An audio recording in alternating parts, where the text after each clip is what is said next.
Hey, this is BJ. Thanks for listening to our show's podcast. If you're a fan of all things geeky, you should check out my other podcast, BJ Shea's Geek Nation. We have new episodes every day, and you can check it out at bjgeeknation.com. Your driver's license is important so you can get back and forth to work, get your kids to school, and back and forth to daycare. If your license has been suspended because you can't pay your tickets, you can't do any of those things. Let's talk about Chapter 13 bankruptcy. You may have heard that tickets cannot be discharged, but they can be dealt with in a Chapter 13 case. Why not come in for a free consultation? The chapter you choose will make all the difference to your getting back, legally, on the road. Let's design a plan to pay off your tickets and restore your license immediately. I'm attorney Travis Gagne. Please contact me today at choosetherightchapter.com. That's choosetherightchapter.com. 99.9 KISW, the Rock of Seattle. Well, if you bring your food to work and you've experienced this, people just taking your stuff, yeah, you know how it sucks. Turns out 41% of us have had that happen. Food stolen by a coworker. Have you ever taken food from somebody, or have you ever had someone take your food? I know someone took one of your ice packs once, but you don't eat that. People have taken my stuff, ice packs and my own containers for things. Yeah, that's so weird. Yeah, it is so weird. I think I've had some stuff taken, some food taken before as well. And me, you know, here's what I remember me doing. I remember that I was so hungry sometime, and it was out on somebody's, area, and I thought, well, there's more than one. I'm going to do that, and then I left like more money than it cost underneath, like that kind of a thing, just because I thought I'm so hungry, and here it is, and and there was one. There still was one left, so that they would still have it. If it was the last one thing, I wouldn't do it. I've never taken food from somebody specifically, but like sometimes here at work they'll have bagels. These are for the sales staff only. Oh yeah, yoink. Yeah, you know what? Yeah. Today I'm a salesperson. That's right. Or here's a bunch of pizza. This is only for the people that are watching some acoustic performance by a country music artist for our country station. Yeah. Oh, I'll swing by and watch a song or two. Exactly. But I'm eating that pizza before I do it. That's exactly why we're doing it. Yeah. I couldn't do it, man. Yeah. Turns out 60% of the people that have had this happen. So, 40% of people, 4 out of 10 have their stuff taken. And then out of those people, pretty much more than half go, I am going to confront the colleague about it. I'm going right to my coworker. I always love the we haven't gotten those in a while. We used to get those all the time. To the person who stole my ice cream sandwiches, I'd like them back. It's like, well, I don't know if they're going to be able to give them back to you. They probably hate them. And if you're not going to like the way they come back to you if you want them back. I did have someone steal my ice cream. Like, I had it in the freezer and I was waiting for, when I wanted it. And it was like a couple days and someone ate it. So I just put a note on the fridge. I'm like, hey, can you just replace it, please? Because I got it from the store we used to have within the station. Oh, okay. Like, can you just replace it, please? And nobody did they ever? No, I don't know who did it. Oh, see, at that point, if I see that note and I work here, I'm going to replace it. You know what I hate, though, is when the people are just like, well, if you don't want to take it, you should put your name on it. It's like, why do I have to put my name on my food? I know it's my food, and if it's not your food, then why are you taking it? That's a good question. I never once have been like, well, I ate that pizza. I thought it was mine, but... Yeah, I could have sworn I bought it. Yeah. Yeah, okay.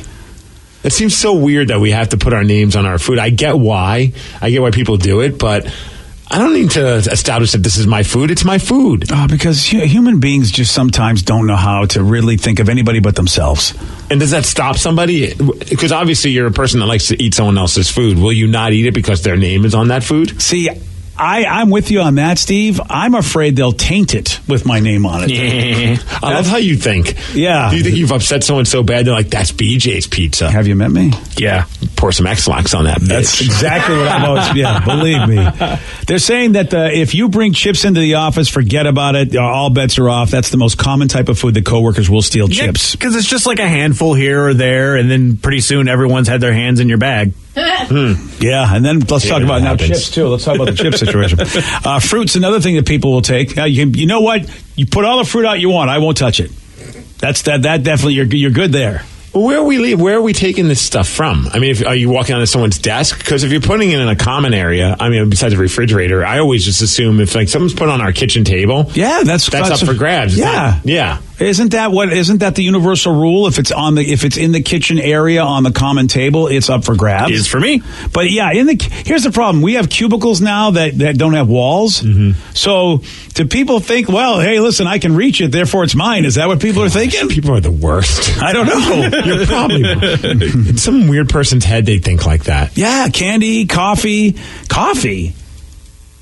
Who's stealing somebody's coffee? Maybe it's like a Keurig cup. Yeah. Oh, that. No, Or like instant coffee. Yeah, and you're like, oh crap, I forgot mine. I'm just going to swoop by. Yeah. The one I hear is always a problem is coffee creamer. Like people bringing in their fancy coffee creamer and people stealing it because it's in the fridge. You're like, oh, it's just a little bit. But then before you know it, you have 20 people putting just a little bit in their coffee, and then it's all empty. Oh, that's a tough one with coffee creamer because do you think that's community property? No. Okay. Why would it be community property if it's something? Expiration date is the only thing I worry about. It's like if it's a big coffee creamer, my brain goes, I know these go bad. There's no way one. So you're helping. Well, I don't. I bring my own creamers anyway because I do the little ones. But my brain would tell me that they can't finish this before this goes bad. See, my thinking is they probably tell the people they're cool with, hey, this is where this is. Feel free to have some. Oh, so I'm not in the club. You're saying so there's a creamer club. Yeah. So there is a creamer club, and if It's a selective crew. I have the hot sauce club. Oh, I have a giant bottle of Tapatio Oh, here. you mean I can't touch your hot sauce? I told you about the hot sauce. You know where it is. It's in my hidey hole. You can grab it. That's I can't what go I call in there, that Vicky. I cabinet. think that's the a hidey violation hole. of my marriage. I can't go get the hot sauce. Yeah, you shouldn't reach for Vicky's hot sauce in her hidey hole. No, I think my wife. That's an HR issue. Yeah, that really. But I don't tell everyone about it because then someone takes it to their desk. Well, now everyone knows because you're talking about it here. It's in my hidey hole. Don't touch my hidey hole.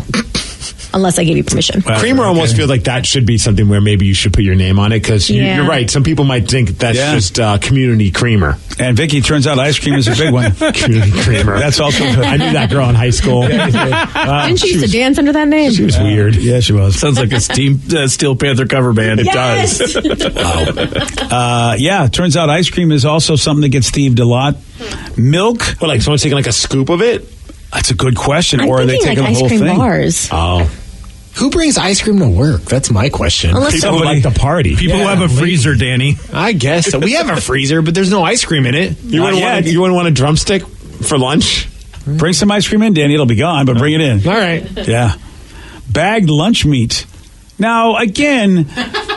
Someone's got to build a sandwich, man. If it's bagged lunch meat, like if it's in a sandwich bag, then I don't think I can go in there and take that. Put your dirty fingers on someone else's meat? Yeah, I don't want that. And plus, somebody else's their own dirty fingers have been on that meat. So here's what people have to go. They got to go to Vicky's hidey hole to get some dirty lunch meat. That's just not the way it is. Yeah. I don't think that's right. No, don't do it, Vicky. How about this? Nuts. If we're going to talk about dirty hidey holes or whatever the heck it is. Well, yeah, if they have like a bowl of nuts, it'd be the same thing if they had like a bowl of candy or something along those lines. I'm going to dip my hands in it. Yeah, but like in the office, Robin from the men's room, she's got a bag of pistachio nuts. Don't get me wrong. I'd love to dip my hands in that bag every once in a while, but I'm like, that's not appropriate. That's her bag of pistachio nuts. Dude, you have the same problem I do. I love pistachio I walk nuts. by Me there and too. I go, I get so mad at Robin. I'm like, I know I'm not supposed to have these, but I want these. Bro, that freaking bag has been there for a good couple of months. That's why I think they're going with that. We should stale have them, nuts. right? Can't we Yeah, have I don't them? know about that now. It's like the creamer. What kind of... I don't think she's human. I think she's like an alien or something. No human can let a bag of pistachio nuts go that long. I said that to Robin about something else she had tasty on her desk, and I was just like, Robin, how that would be so gone. Yeah. What are you eating, one nut a day? I think she had some sort of like Parmesan cheese snacks, and I'm like, dude, how does that stay there like that? And Robin just looks at me like I'm the weirdo. Oh, no. She's the weirdo. Yeah. Eat your nuts. Yeah. So if both of us think that those nuts should be up for grabs, they're in. Should we just take them? I think we should take them. All right, that's what we're going to do today. I'll leave money for Robin. I'll leave a couple bucks so that way at least she can replace them. So then she got to have them sit on the desk again forever? And then we got to end a supply of nuts. Yeah, it's a vicious cycle. I love this. Well, tasty cycle at least. So let me ask you this, because obviously if they're in a bag on somebody's desk, that's you don't okay. touch it. You don't touch their bag. But there is a person in our office. Uh-oh. And she has an office, and she's got a cup full of candies.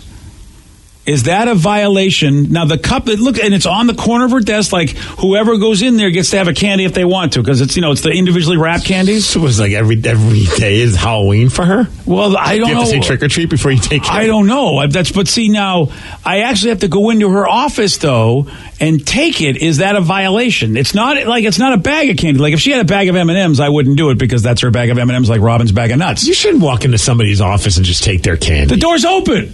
It's still, unless you're going in there to say something to her, that's kind of weird, if she's man. not in there, then it's kind of right weird. There. Look at it. I walk by, the door's open, there's a nice little mug of candy, individually wrapped. The only ways it's acceptable is if you go in there for a quote-unquote reason every time. Yeah, so I go in to get the candy. Well, no, you need to maybe make a little small talk and then grab a handful and then go. Oh, this is before she's even at work. Oh, no, that's just theft. I think that's fine. If she's not there, then it's fine. Oh, see, Steve, I knew Steve. All right, one or the other. Yeah, it was completely fine. But I mean, that's what I'm saying. I feel like it's up there for grabs. And even though I'm not in her department, I think it's more of a reward for people in her department if they do a good job. But I mean, we're all a team here, right? I do good work. Should I get a reward? Yeah, sure. So it says I haven't stolen food, but I did steal someone's soap. We have a shower in our office, and I worked all night and stunk. So like the coffee creamer, I just stole a little bit of somebody's body wash. Oh, that's fine. Twice. Oh. Well, hey, at least they're being hygienic. I don't like that. Stealing someone's soap? Well, because it's like I use it, and where do they use it?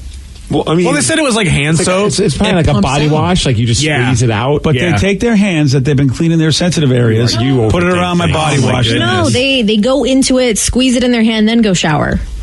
That's what she said. That's okay. They're not taking. I don't think they're taking the soap with them. I always love in the hockey locker room when someone's like, "Hey man, do you have any shampoo?" And I just look at them, I'm like, "Do you not see how much hair I have on my head? Why would I have shampoo?" Body hair, man. It's for the butt hair. I got body wash.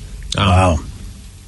Apparently, also, the problem is in your family. There's an article says you got to watch your family members stealing your food as well. Yeah. Oh, that's I'm the monster in the house. Really? Oh, yeah. My wife has to hide anything that she deems is something that she wants and I find tasty. Like there's candy hidden. There's certain breads that are hidden. You sound like my mom. My mom would hide those jelly rings. Yeah. She loved those jelly rings, and everyone in the house loved them too, but she was very possessive of them, so she would hide them. I wish I could. Rev, I don't know if you ever got that look, but the day that I ate something that my wife really wanted. Oh, yeah. I get that pretty frequently. And my wife is the sweetest woman ever, and she went off and arguably I did eat pretty much all of it. She just thought, hey, I could leave some in here. You don't eat them all. It sounds like you have the same flawless logic as I do. As long as I leave a couple left over. Yeah. What was it'll be fine. Was it a candy? It was candy. It was like cookies or candy. Yeah. And here's the thing. I didn't eat them. I ate the majority of them, and then I noticed they were there the next day, and I go, well, she had a chance. And boy, she looked at me and she was just like, that was an entire box of Oreo cookies. It was gone in 2 days. Really? And she just, it was such a fat shame. She just went off, and I'm like, all right. Yeah, she tries to fat shame me, but I've accepted it, so I'm okay with it. Well, now and now whenever I visit her in California, she goes, I always know, I go, wow, it's a really small bag of like chocolate almonds. She goes, oh no, there's more. Mm-hmm. See, what you guys got to get as a vegan wife. Then you could have all the meat you want and not have to worry about them taking it. I got like lunch meat. I don't have to worry about her touching that stuff. It's like, no, honey, this candy is milk chocolate. You can't have it. Yeah. Can you say, Steve, on a first date, all right, here's what I want. I want a lot of meat, which is why if you're not vegan, it ain't going to work. It's great, man. But you got to get it. I don't have to ever worry, but she never has to touch my chicken pod thai. Is that euphemistic? No, like leftovers. All right. Chicken teriyaki. No one's touching that in my house. So it's all yours. Yeah. Yeah, that's a good point. It's the way to do it, man. That is the way to do it. You know what? You're living right, buddy. I'm trying. You really are. Putting my best foot forward, DJ. You know what? When you were in your teens, you go, you know what I want, Dad? Mom, I want a vegan wife so I get all my meat. That's right. No one's touching my meat in my house. That's right. The only one touching my meat is me.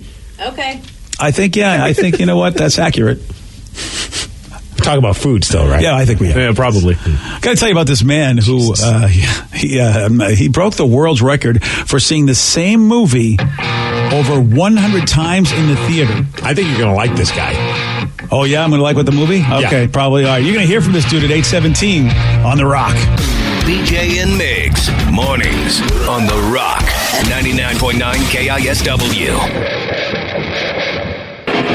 99.9 KISW, The Rock of Seattle. Hey, Steve. Yes, sir. I want to tell you about a guy named Steve. He's from Wisconsin. He just broke the Guinness World Record for the most time seeing the same movie in theaters. And this is pretty amazing because this is a new movie. Babysitters Part 7. Babysitters Part 7. 30 on 7. That was the second time, the second movie that was the record breaker. He saw Captain Marvel 116 times, squeezing in screenings whenever he could, and 116 Captain Marvels he saw. I don't even know how someone can do that. How much free time do you have in your life that you could go see a movie that many times? Yeah. Especially when it came out March 8th, so it's been like 6 weeks. Yeah, that's amazing. That's crazy. Wow. Here he is talking about it. I thought it was the most insane thing ever. I thought it was impossible. I wasn't even sure why it was even a record, but I thought after a while, like, you know what, I should probably do that. The amount of time that it takes, I've had to take time off of work. I would take long lunch breaks to accommodate watching an entire movie in that particular time frame. And then just time on the weekends where I'm not doing other things. I know. Where'd Steve go? He's supposed to be here at a meeting. Oh, he's at that Captain Marvel film again. I don't know what I would say if somebody told me they were doing that. You know, especially if they were missing work and doing, or if I'm the significant other and it's like, okay, I'm going to go watch that movie again. And he basically, in a single day, his record was the most times he saw a movie was 7 in one day. How long? 7 times. So he watched 7 movies. It's about 2 hours, I think, right? Yeah. It's not a short movie. That's pretty much your entire day. Yeah. I mean, I'm no mathematician, but I believe that's 14 hours of movie watching. Yeah, it's 2 hours and 5 minutes long. And then you got the trailers. It's not like you're just going to pop in. I mean, and you also have to think about the post-credit scenes. So it's like you woke up today and you're like, what are you going to do today? I think I'm just going to watch the same movie all day until I go back to bed. I mean, it sounds like me with Titanic on a pretty much daily basis. So. Yeah. What? You didn't get a world record for it, buddy. I know, but I should really check on like what the world record is for that. Dang. Just wondering how much it costs him, or if he's got one of those like AMC movie passes. Like it's like $20 a month. Like I have one of those. It cost him $1,000. The whole shebang. And he I'll only be honest, that's a lot cheaper than I thought it was going to be. He only had to pay, matinees. You're right. Yeah. Maybe you went to a movie screening. Sometimes you get those freebies. Yeah, but that only is for the first couple days before the movie. Maybe 1 or 2 days. That's it. Yeah, so he still had to get a bunch jammed in.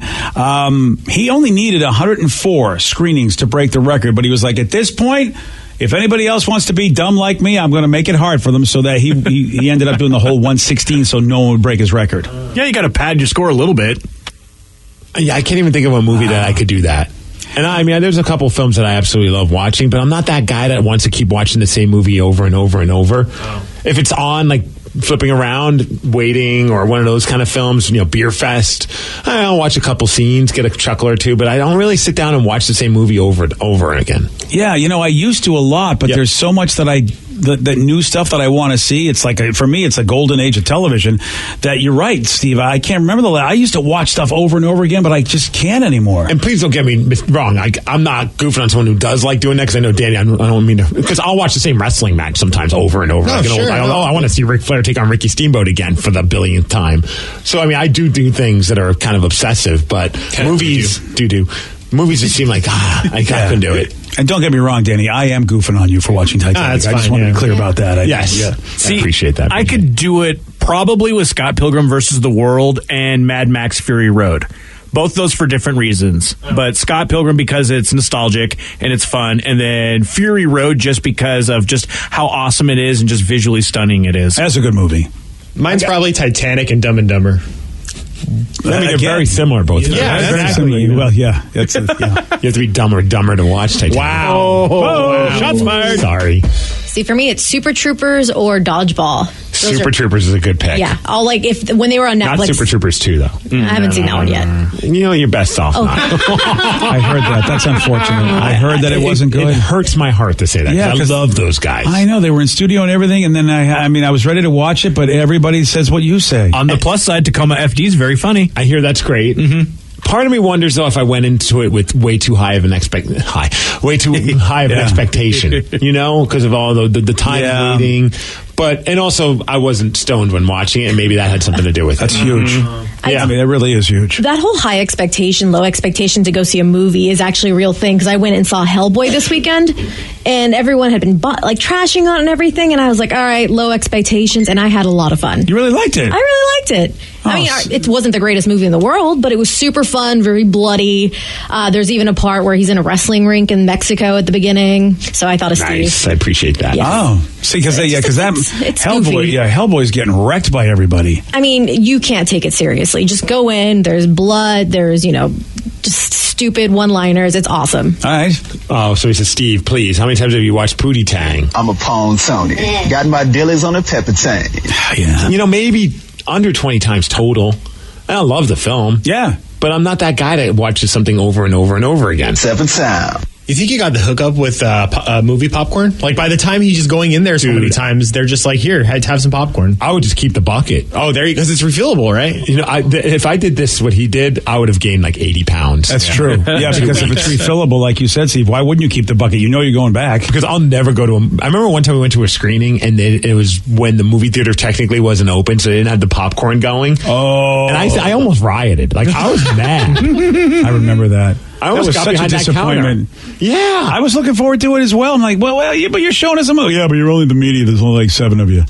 And then there are times where you go to these screenings and they actually do have the popcorn, but it's like a media screening. Yeah. And so I walk into the theater with a bucket of popcorn, because that's what I do when I go see a movie. And some of these news reporters, like, they look at you. Oh yeah, Steve he got pro shamed because they were like, "We're professionals. What are you doing with your popcorn?" Look at this amateur showing up to a movie screening with a tub of popcorn. Yeah, Didn't even bring any paper or a pencil or anything. It was funny as hell. Screw you! I'm going to enjoy the film. I'm not going to sit there with a pad and a pen trying to write in the dark. You idiot! I had that moment when I wore like my sports gear into the press box at T-Mobile Park, because I didn't realize, that's a faux pas. And I'm a fan. I like my team, so I go up there. I'm so excited to see the press box, and it was the same feeling. They all looking at me like, "We are professionals. What are you doing here, you rank loser?" It just proves that we are not professionals. No, we're at not. our profession. No, we really aren't. No. True, though. And then I saw a guy that does PR for a wrestling, Ring of Honor wrestling. He went on a little bit of a tangent on his Twitter, just talking about how, if you're covering a wrestling event, do not show up to interview the wrestlers wearing a competing brand wrestler's shirt. Yeah. So, like, if you're going to cover, like, Ring of Honor or AEW, you're showing up wearing WWE type merchandise. Yeah. So it makes you look stupid. Yeah. And I was just like, yeah, I could see that. Yeah. I might have done that once. Me too. Unintentionally. Yeah. Again. Yeah. It just. Oh yeah. Yeah. I've had that moment. I had to change my shirt. You were there for that.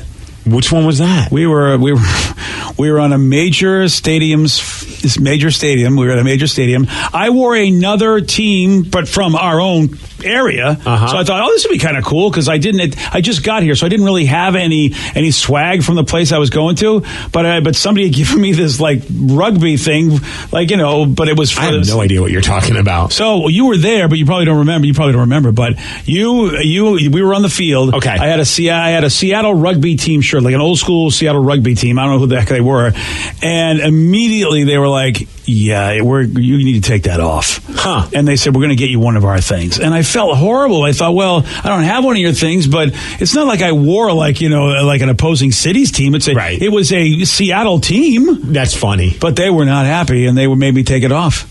I was listening to a podcast. This guy, Matt Taven, who's a wrestler at Ring of Honor. And I'm such a nerd. I listen to all these different wrestling podcasts. But you'd appreciate that. He's a big Boston guy. So he's currently their champ, but he's kind of, a big deal in their world, and people know who he is.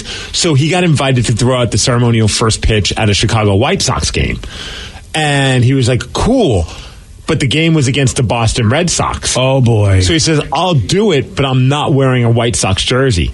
He's like, I'm going to... And so all of a sudden the invite stopped. All of a sudden they didn't follow up on the invite. And he's pretty confident the reason why is that he said that he wasn't going to wear a white... He's like, if they're taking on any other team but the Red Sox, I will wear that White Sox jersey, no problem. Yeah. But I'm not going... I can't, as a diehard Red Sox fan, throw out a ceremonial first pitch and not wear their stuff. Yeah, I'd have to be the same way. You wouldn't do it if you were at a Mariners game? I couldn't. My family would give me such a hard time. Oh, and I'd whore myself out, no problem. Yeah, I mean, yeah, I have no problem. If I didn't care, like if it was a Patriots versus the Seahawks game, I don't care because I'm not a Patriots fan. Yeah, even if the Bruins came to town here to play our new team that we're getting, I wouldn't care. But the Red Sox, I mean, I hear you. That's my team, so it's like, yeah, I am connected to baseball. I couldn't do it. That reminds me of Ben Affleck when he was filming Gone Girl. They wanted him to wear a Yankees cap, and he's a huge Boston Red Sox fan. Yeah. He shut down production because he refused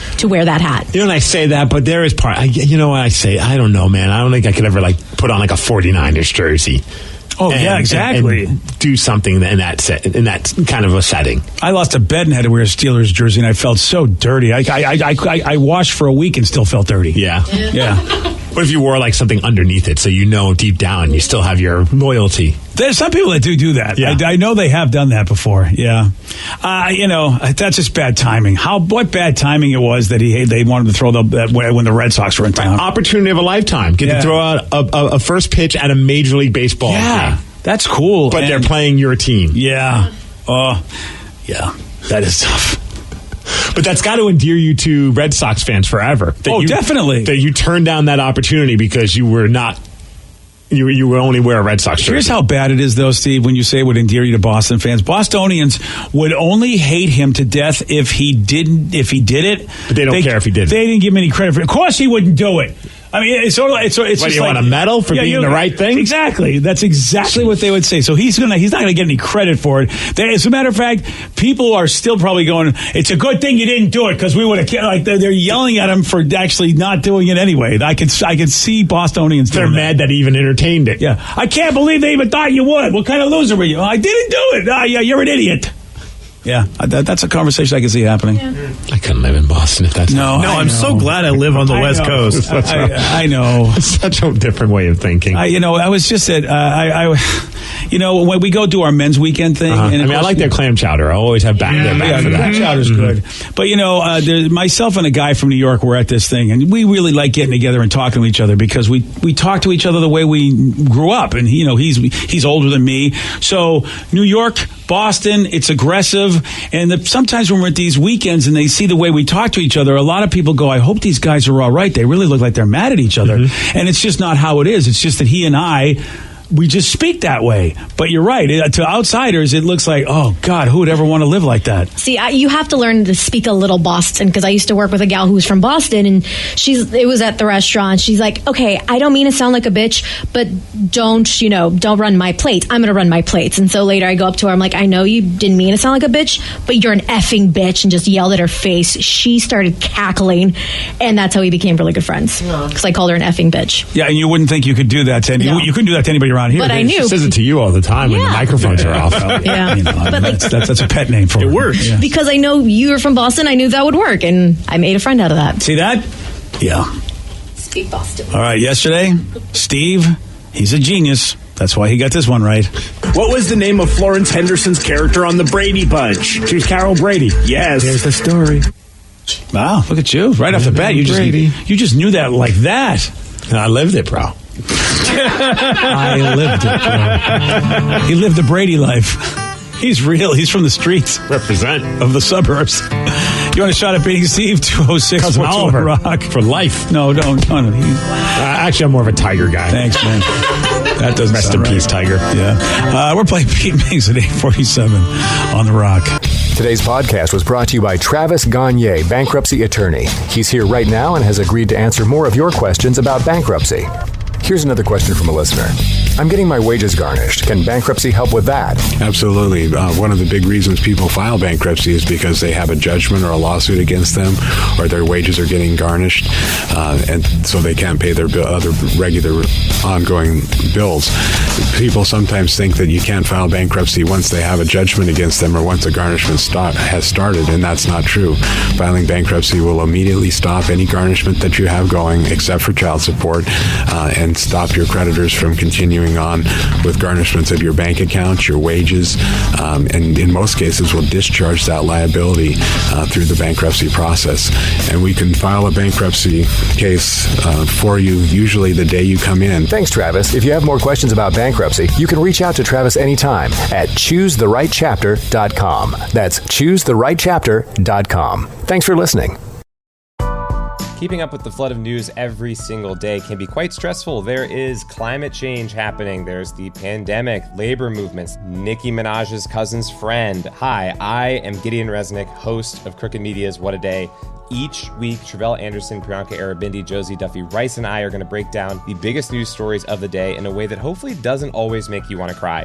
New episodes of What a Day drop every weekday at 5 a.m. Eastern. Listen on Odyssey, Apple Podcasts, or wherever you get your podcasts.